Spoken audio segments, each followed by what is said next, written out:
Nerd For You é o seu lugar. Da risada e cultura você vai encontrar. Jogos, filmes, HQs e muito mais. Com a gente o tédio não tem paz.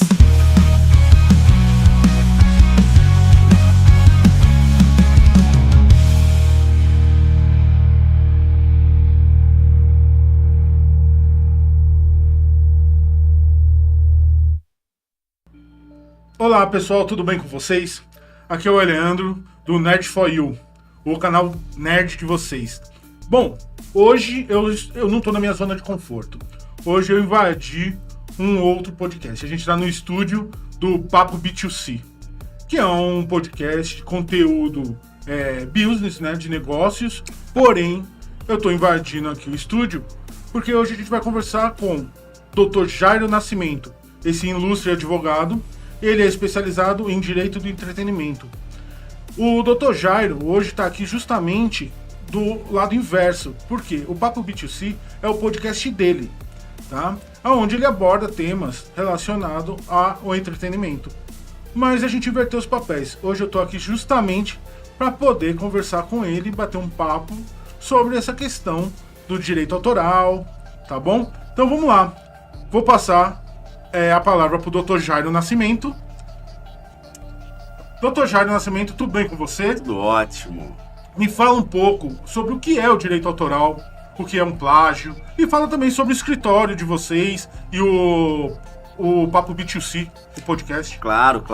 Primeiro, seja bem-vindo, Leandro. Seu canal tá maravilhoso, um grande parceiro aí. Espero que a casa sempre vai estar aberta para você, tá? Sempre que precisar, pode vir aí. Opa, eu agradeço. Que a casa sempre vai estar aberta. O Ceri Lauros é um escritório de advocacia, né? Full service. Aqui nós defendemos diversas áreas do direito, trabalhista, civil, previdenciário, e uma das áreas que é a área que eu administro, que é o direito autoral, né? Sou especialista pela ESA, também sou formado em pós-graduação em MBA pela USP Exalc em gestão de negócios, né? E junto com o meu sócio, a gente tem esse escritório e construímos um podcast para tentar levar essa informação para o pessoal, divulgar conteúdo para as pessoas que às vezes está precisando aí de informações mais relacionadas a esses temas, né? O Papo B2C nasceu dessa ideia. Então nós construímos o Papo B2C para falar um pouco sobre negócios, para falar um pouco sobre direito da saúde, que é a especialidade do meu sócio, e para falar também sobre direito autoral, direito do entretenimento, que é o que a galera está movimentando aí nas redes sociais e precisa ter conhecimento, né, para evitar problemas, evitar bugs, evitar ser bloqueado e também proteger a sua própria criação, tá? Ótimo, Dr. Jairo, vamos lá. Primeira coisa que eu quero falar me fala aí um pouco o que é o direito autoral, principalmente nessa área da música, como funciona a questão do plágio. Fala pra gente, porque muita gente que tá vendo isso tá ligado nessa área, né, do entretenimento, são criadores de conteúdo como eu. Tanto é que, pra quem não sabe, Dr. Jairo é o meu advogado. Ele cuida dessa área pra mim. Então vamos lá, me fala um pouquinho sobre isso. Muito legal. Bom, o direito autoral é uma lei, né, internacional e também brasileira, que ela surgiu para proteger a criação do espírito, para proteger aquela pessoa que se dedicou tempo a construir algo que virou uma arte. Pode ser um livro, pode ser uma música, pode ser um quadro, né, pode ser um artigo, pode ser diversos temas, né? E ela veio para proteger essa pessoa que construiu isso e que está sendo explorada às vezes por terceiro, não por ela mesma, tá? O plágio, como você comentou, é uma das violações do direito autoral, né? Tem a violação onde você pega a composição de alguém e grava como se sua fosse, e tem aquela violação onde você pega trechos, né, e tenta plagiar trechos de uma imagem que já existe, modifica algumas coisas e tenta fazer. Então, plágio é uma cópia daquela arte protegida pelo direito autoral, né? E que a pessoa pode copiar parte ou um pedaço dela. Ok, Dr. Jairo, vamos lá. Eu queria saber, tô com a colinha, né? Eu queria saber como isso se aplica a compositores, músicos e produtores, né? Como se aplica o direito autoral, como funciona isso? Bom, no mundo da música, direito autoral é a base, né? A base do... Um pouquinho de água aqui. Não, sem problema.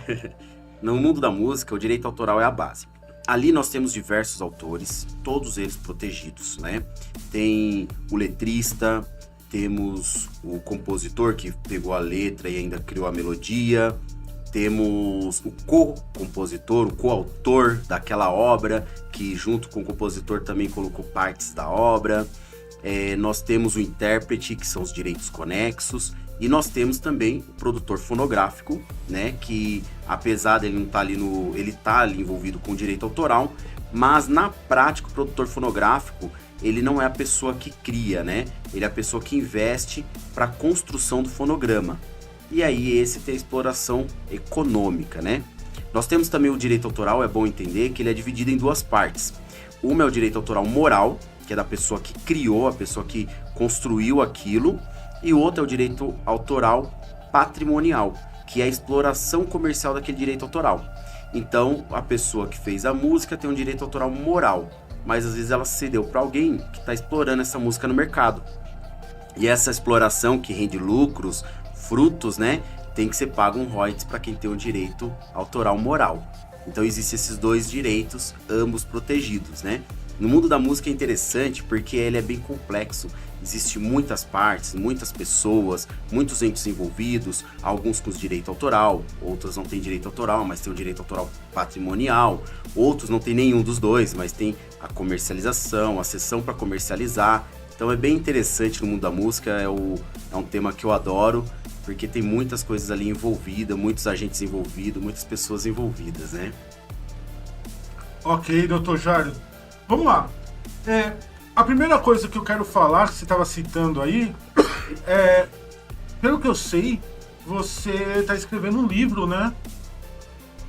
Fala um pouco pra gente sobre você tá escrevendo esse livro. Eu sei que saiu do forno, te peguei de surpresa com isso daí, né? Eu sei que você tá escrevendo sobre direito autoral. Me fala aí, qual a pretensão de quando vai sair esse livro, como vai funcionar? A ideia do meu livro, na verdade, é para compositores, né? E para quem tá entrando no mundo da música. Não é para as pessoas que já estão no mundo da música. A ideia não é falar de lei propriamente dito, mas sim eu quero mostrar os agentes que estão envolvidos com o mundo da música, né? Grandes exemplos aí,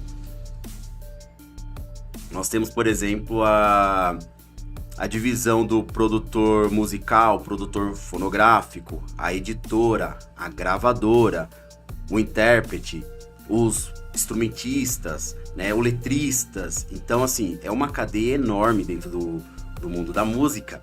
E a ideia desse livro é trazer para as pessoas que estão entrando no mundo da música, né, começando a compor agora, ou tem a sua banda, ou é um intérprete, né, tá aí no mercado, para ele entender um pouquinho o cenário, quem são os agentes, quem é o ECAD, quem é a associação, quem é a editora, para que eles servem, qual a função de cada um deles dentro, por que eles são importantes ou não são importantes, qual o momento deles ser importante, né? Eu vejo que isso é bem complexo, né?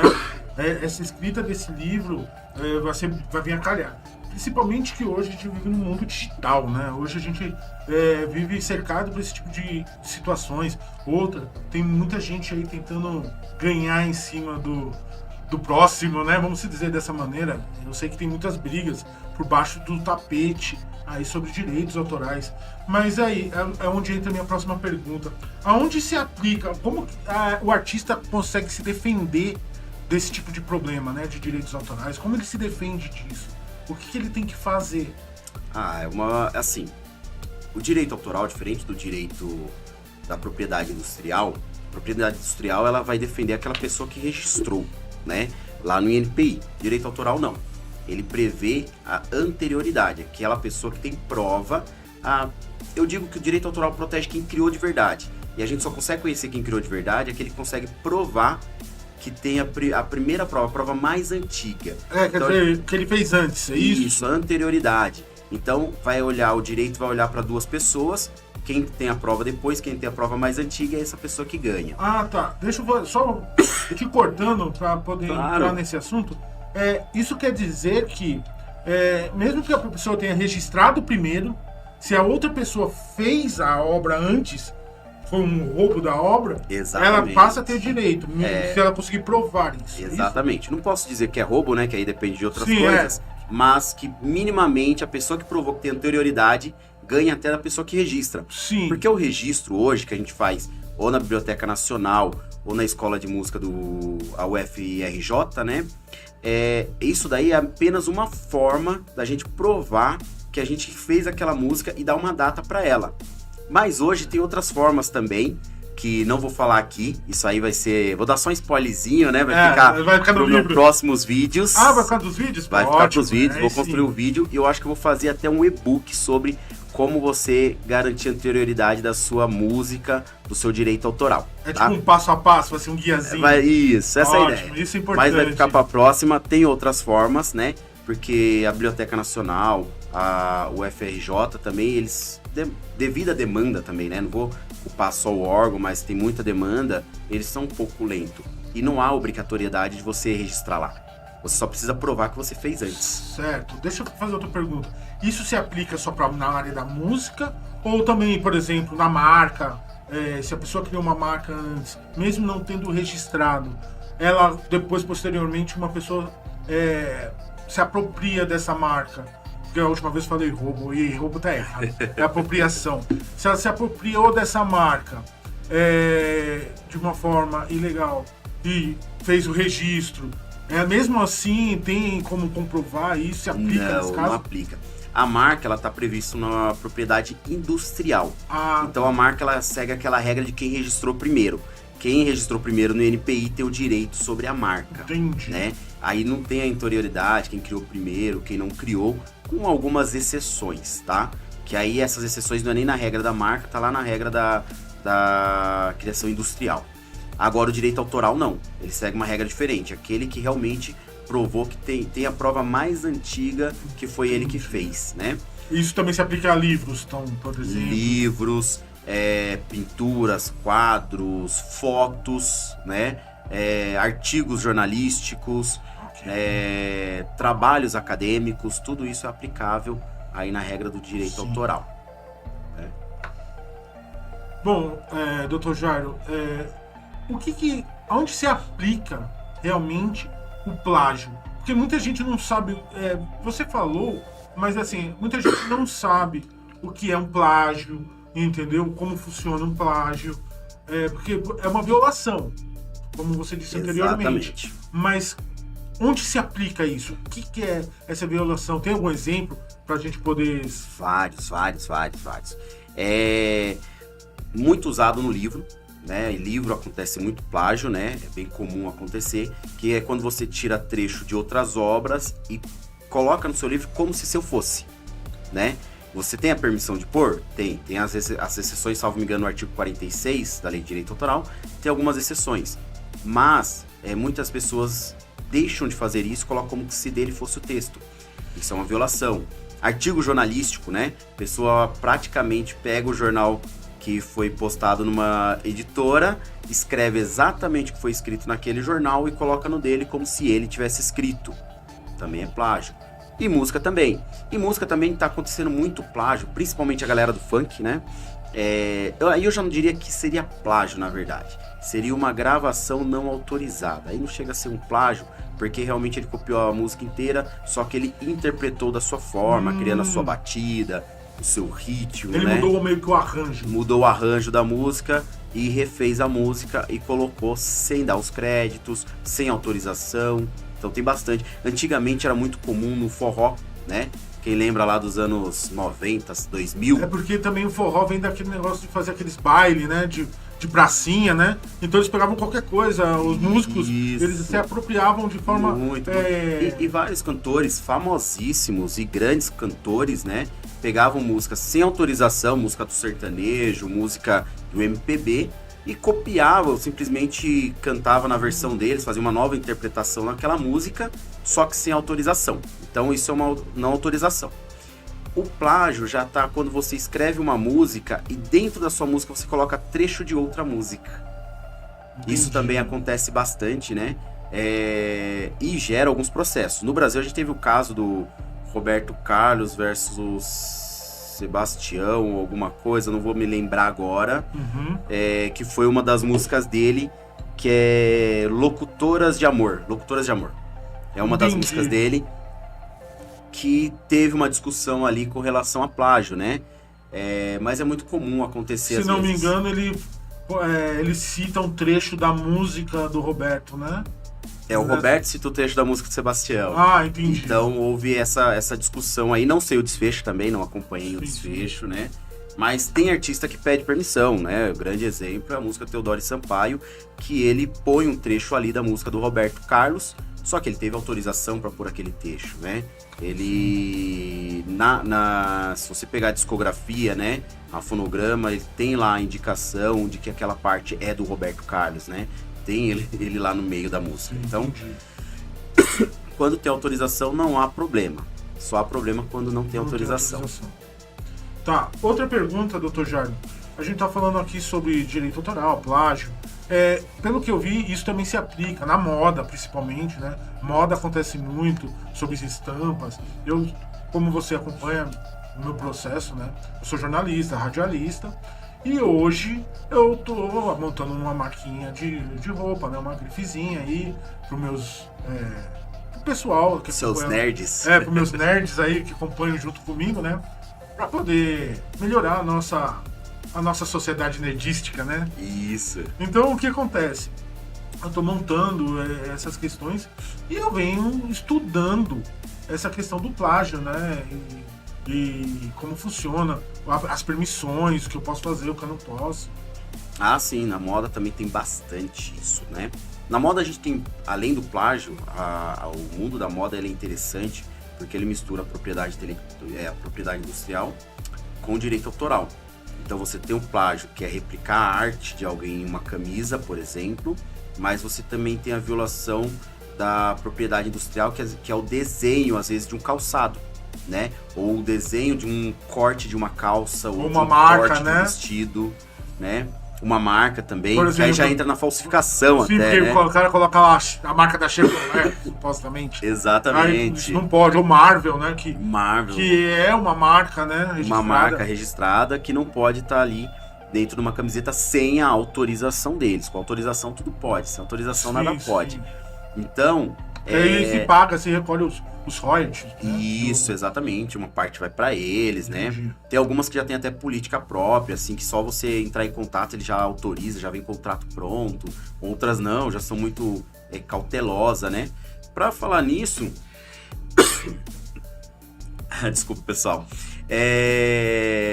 Existe violação até de marcas e direitos autorais, até em comércios, né? Recentemente eu passei numa pizzaria em Barueri que tava lá, a pizzaria Dom Rafael, e o desenho da Tartaruga Ninja, né? É uma utilização sem autorização, sim. né? Então você vê aí, é uma coisa que as pessoas... E às vezes a pessoa, o dono mesmo, com certeza não fez por querer. Ele não fez com a intenção de prejudicar, acaba prejudicando? Prejudica. Ele está associando a pizzaria dele a um nome famoso, a um desenho muito famoso, a uma marca famosa, né? E que isso pode trazer prejuízos para a marca. Na né? verdade, Mas, eu acho que nem é pelo nome em si, né? Porque, querendo ou não, muita gente usa Michelangelo, né? Isso. Acho que não é nem a questão do nome, mas sim da própria figura da tartaruga nesse caso, né? Isso, que tem a imagem da tartaruga como que come pizza, né? No Sim, desenho. sim. No desenho, no filme. Ele fez uma associação. Ele fez essa associação, mas muito clara, ainda desenhando a figura dos tartaruga, né? E aí você pega e fala, é uma violação. E às vezes o dono não sabe. Então essa é a ideia até do podcast, né? Da gente poder levar essa informação pro dono. Opa, realmente estou fazendo alguma coisa errada porque eu não sabia. Sim. É melhor corrigir antes que eu tenha problemas maiores, né? Certo. Voltando pro mundo da música, eu ouvi um burburinho recentemente, por causa das eleições, sobre jingle. Você pode falar pra mim mais ou menos como funciona isso? Claro. Na verdade, até dizer o que é um jingle, né? Porque muita gente não sabe o que é o jingle. Porque às vezes tá tocando lá, vamos supor, a música do Roberto Carlos, entendeu? E na verdade é um jingle feito em cima da base do Roberto. Então explica pra gente como funciona verdade. essa questão do jingle, por favor. O jingle, né? É aquela musiquinha de campanha que o político contrata um compositor, né? para construir em cima de uma música já existente uma música falando dele, falando bem dele, falando do trabalho dele, alguma coisa assim para fazer publicidade. Até hoje, né, é utilizado aí nessa ideia do jingle, eles usam como defesa a utilização sem autorização, porque eles usam e não pedem autorização, né? Eles utilizavam como referência a paródia. A paródia é uma das exceções que você pode usar a música. Então a pessoa pega a sua música e cria uma nova versão da sua música e divulga isso e comercializa isso. Só que essa nova versão, ela tem que ter o caráter de comédia, o caráter de brincar. É uma sátira, é isso? Uma sátira, isso mesmo. Então é isso que tem que ter na paródia. O jingle não tem, porque o jingle tá falando bem de um político, né? E eles vinham usando. Ainda não é lei, né? Ainda não virou lei, porém o STF, para essas eleições de 2024, né, já falou que não é permitida a utilização de jingles sem autorização do compositor. O que é óbvio, né? Às vezes você defende o partido A, partido B, o político A, o político B. E às vezes a gente não quer isso associado à nossa imagem. A nossa imagem é um político que eu não defendo as ideias, né? E às vezes eu até defendo a ideia, mas também eu não quero a minha imagem associada a ele. Eu não quero que as pessoas pensem que eu sou político. Às vezes eu não quero me manifestar politicamente. E é um direito de todo o autor, todo compositor, né? Porque hoje em dia se manifestar nessa parte politicamente tá meio complicado, né? Porque a gente vive num momento bem complicado. Exato, muito polarizado. Da parte da política, né? Exatamente, muito polarizado, uma parte difícil. Então, muitos cantores, artistas não querem ver sua música atrelado a isso, ainda que ele concorde ou não. Então, foi uma decisão muito assertiva, muito boa do TSE, né, do Tribunal Superior Eleitoral, que falou que para a campanha não vai ser permitido sem a autorização do compositor, né? Ainda tem projeto de lei, né? Não foi aprovado ainda, tá tramitando, e eu que defendo os compositores, defendo os artistas, tô torcendo para que seja aprovado, que realmente, para poder fazer um jingle com a minha música, com o meu direito autoral, tenha que me pagar royalties e eu tenha que autorizar. Então né? você acha que isso é uma tendência pro futuro? Acredito Começou que agora, sim. Mas você acha que isso vai ser a verbo daqui pro futuro? Já tem projeto de lei, já tá tramitando. Sim. Eu acredito que seja aprovado, né? Tô torcendo para que seja aprovado, né? Infelizmente quem vai votar são os políticos, ou seja, são as pessoas que vão ser afetadas por essa lei, mas eu torço aí para que passe essa lei e a gente possa ter essa proibição de ter a imagem do ator, do compositor, né, ou do artista associado a uma pessoa que ele não quer. E outro, tem que respeitar, né, o artista, né? Exatamente. Não é de qualquer jeito que funcionam as coisas, né? Exatamente. É que aqui no Brasil a gente costuma pegar uma brecha da lei para poder se apropriar de alguma forma de algo que não é nosso. Exatamente. Eu queria fazer outra pergunta dentro do jingle, Claro. que não tá dentro dos nossos... do que a gente estava conversando anteriormente, mas é sobre inteligência artificial no jingle. Hoje está muito comum isso. Bastante. E isso está afetando a indústria da música. Pelo que eu vi, muitos compositores estão sendo afetados por essas questões de inteligência artificial. Eu não sou contra. Vou ser franco com você, Dr. Jairo. Eu acho que isso pode ser uma ferramenta para auxiliar esses compositores, né? Sim. Por deixar o trabalho dele, de certa forma, mais fácil. Mas e aí, o que o senhor acha? Como que na cabeça do Dr. Jairo funciona essa questão da IA na música ou no trabalho em geral? Essa ideia da IA na composição, vamos falar do jingle, né? Foi até uma portas abertas para pessoas até que não era da música poder ganhar um dinheiro, né? Criando jingle para esses políticos, né? E com isso, né, com essa criação de jingle e tudo mais, acabaram ganhando um dinheiro e tudo mais.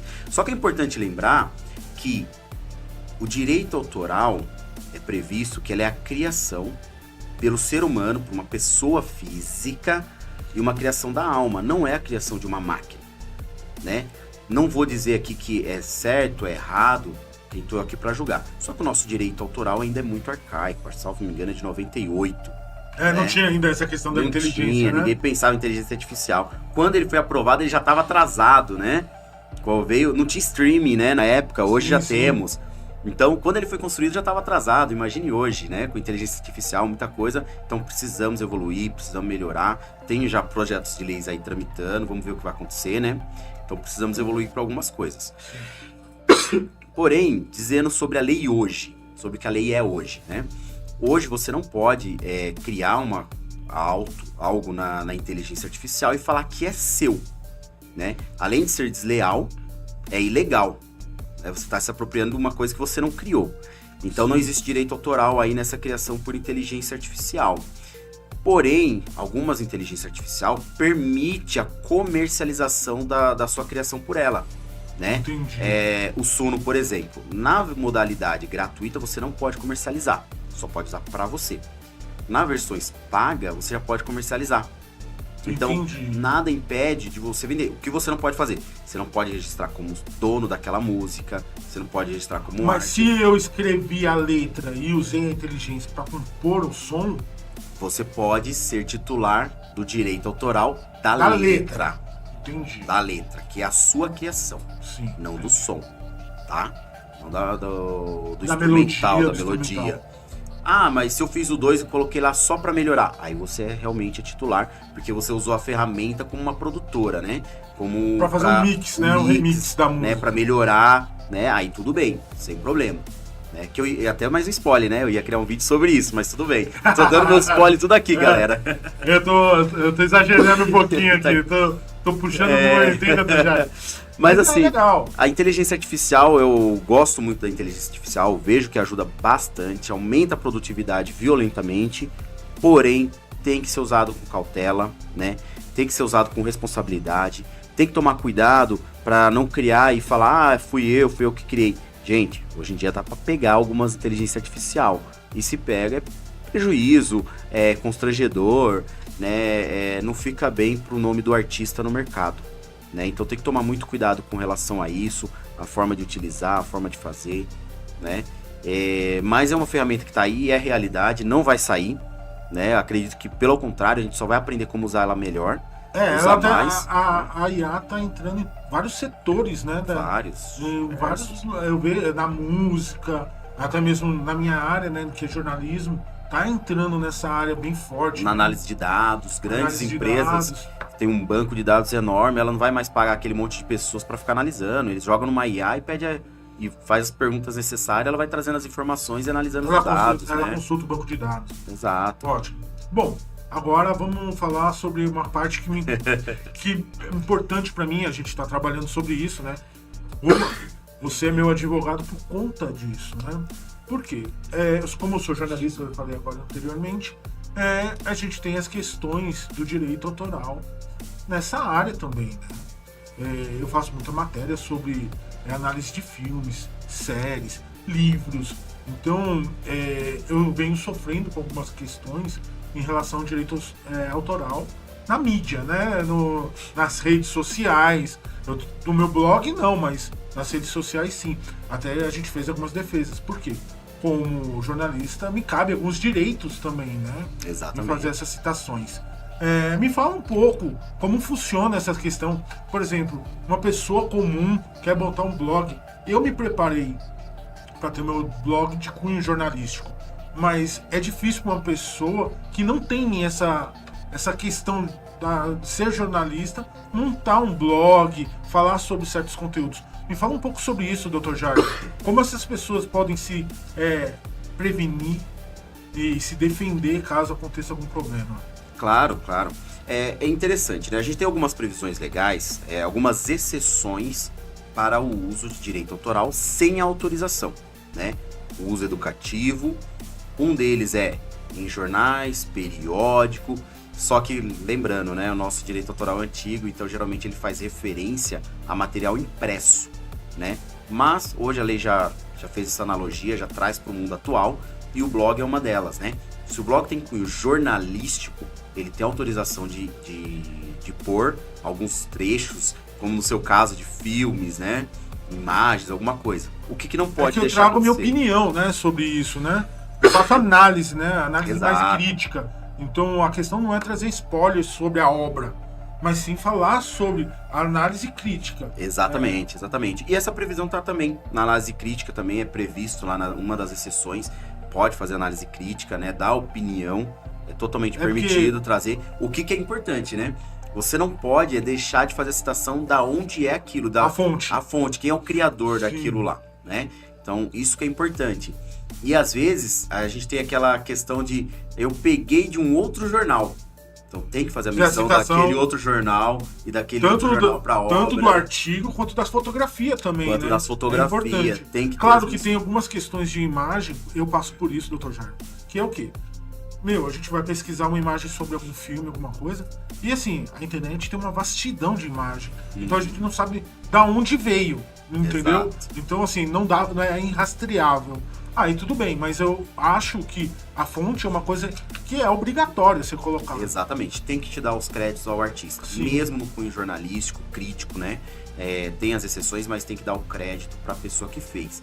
Lógico, também tem que tomar cuidado com as críticas, né? Tem que ser feito de forma moderada, né? Sim, porque a gente paga, querendo ou não, a gente tem a responsabilidade do que a gente fala. Exatamente. A gente tem que arcar com essa responsabilidade. E isso permite a outra pessoa o direito de resposta, né? Sim. Então, uma crítica mal feita pode ocasionar o direito de resposta na mesma proporção que às vezes o jornalista também não gosta. Sim. Mas é um direito também do autor, né? Do direito detentor, autoral, né? Detentor do direito. Então, é isso que tem que tomar cuidado.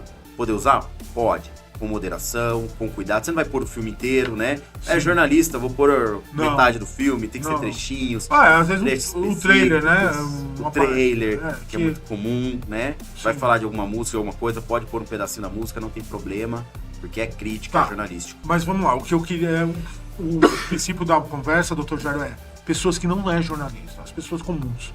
Você, uma pessoa, tipo, o meu filho, quer montar um blog, ele pode montar, até onde ele pode ir. Essa é uma questão que as pessoas não sabem. E quando vê, às vezes, parece um processo, né? É que a lei, ela não se refere à pessoa, ela se refere ao cunho, à intenção, né? Então, se a intenção é de crítica, um blog de crítica, permitido. Mas eu não sou jornalista. Não tem problema, porque a ideia é crítica. Agora, a intenção é plagiar, a intenção é pôr o direito violando o direito autoral. Se a intenção é essa, é proibido. Aí não pode. Tá fora das exceções ali, né? Então não tá muito vinculado com a pessoa, mas sim com o que é. Lógico, sempre respeitando, colocando ali de quem que é, de onde tirou, as fontes, o detentor daquele direito, para não ter problema. Ok. Né? Ok. Então, Dr. Jairo, a última parte do nosso episódio é qual o conselho que o doutor dá para as pessoas que estão sofrendo ou que não querem ter problemas com direitos autorais, entendeu? Para os músicos, para os artistas também, se prevenir para não ter sua obra, vamos dizer, usada indevidamente. Sim. Então, fala pra gente como a gente pode se defender disso. Bom, para se defender, primeira coisa, peça autorização. Tem dúvida? Pede autorização. Mas tem previsão aqui, mas eu tô com dúvida. Tá com dúvida, pede autorização, esse é o principal. Antigamente, tudo bem, tinha muitas violações antigas, porque era difícil você achar quem que era o detentor. Hoje você dá um Google, né? Vou pôr um pedacinho de uma música, você vai no Spotify lá, você já tem o compositor, o intérprete, tem tudo ali, né? Todas as informações, né? Então você dá um Google, é muito fácil de achar. Na dúvida, autorização. Sempre isso, que é o fácil para você não correr o risco de ter o seu canal bloqueado, de tirar do ar, de parar de monetizar e várias outras coisas aí que pode acontecer, né? Agora, também tem que proteger a sua própria obra. Criar elementos de anterioridade, né? Dando um spoiler, a internet é uma forma dela de construir. Eu sempre trazendo aqui, forçando você a dar uns spoilers. Forçando a barra, né, do que eu vou fazer no meu próximo vídeo, criar meu e-book. A internet é uma delas. Você construiu algo e pôs na internet, tem a data da sua criação, a data da postagem, tem tudo. É uma forma de proteger. Então, sempre criando provas que foi você que fez, da anterioridade e de várias outras formas que você consegue fazer aí para proteger sua obra. Isso é o que é importante. Bom. E, lógico, o mais importante de todos, consulta um advogado, sempre. Consulta um advogado que ele vai saber te orientar. Bom, Dr. Jairo, eu quero agradecer muito a você ter me recebido aqui no seu podcast, a ter dado esse espaço A casa tá sempre aberta. para mim poder conversar com você a respeito disso, porque uma coisa é a gente conversar, eu sendo seu cliente, né? Outra coisa, eu tô aqui na posição de apresentador do seu podcast. Para mim, tá sendo maravilhoso. Tá, espero que me chame mais vezes. Ah, Tô com aqui pra certeza. isso, tá bom? Para vocês que estão acompanhando aqui a gente, esse é o primeiro de muitos vídeos, eu espero, dentro do Papo B2C, tá? Se inscreva no canal, nos 2 canais, tá bom? Acompanhe, procure saber sobre o lançamento do livro do Dr. Jairo, tá? E ficamos por aqui, até a próxima. Valeu, pessoal. Obrigado.